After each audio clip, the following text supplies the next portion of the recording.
இன்றைக்கி மா இஞ்சி வச்சு எப்படி சூப்பரான பச்சடி ரெடி பண்ணலான்னு பார்க்கலாம். அதுக்கு நான் மா இஞ்சி எடுத்துகிட்டு நல்லா கழுவிட்டு தோல் சீவி திரும்பி ஒரு வாட்டி கழுவி எடுத்து வச்சுருக்கேன்.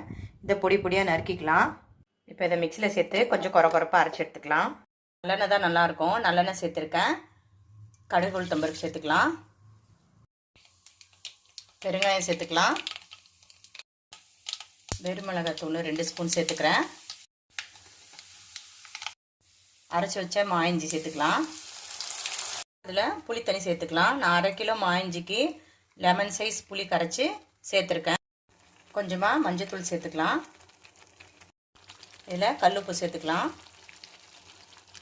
இப்போ இந்த மாதிரி எண்ணெய் பிரிஞ்சு வந்ததுக்கப்புறம் வெந்தயம் ஜீரகம் வறுத்து பவுடர் பண்ணியிருக்கேன், அதை சேர்த்துக்கலாம். கடைசியாக வெள்ளைத்தூள் சேர்த்துக்கலாம். இஞ்சி பார்த்தீங்கன்னா பார்க்க இஞ்சி மாதிரி இருக்கும், மாங்காய் ஸ்மெல் வரும். ஆனால் இஞ்சியோட காரத்தன்மையும் இருக்காது, மாங்காயோட புளிப்பும் இருக்காது. இது நல்லெண்ணெய் ஊற்றி செஞ்சால் தான் டேஸ்ட் நல்லாயிருக்கும். இது கண்ணாடி பாட்டில் ஸ்டோர் பண்ணி வச்சிட்டிங்கன்னா 1 மாதம் வரைக்கும் கெடாமல் இருக்கும். இது இட்லிக்கு, தோசைக்கு, சாம்பார் சாதம், தயிர் சாதம் எல்லாத்துக்கும் நல்லாயிருக்கும். நீங்களும் ட்ரை பண்ணி பாருங்கள்.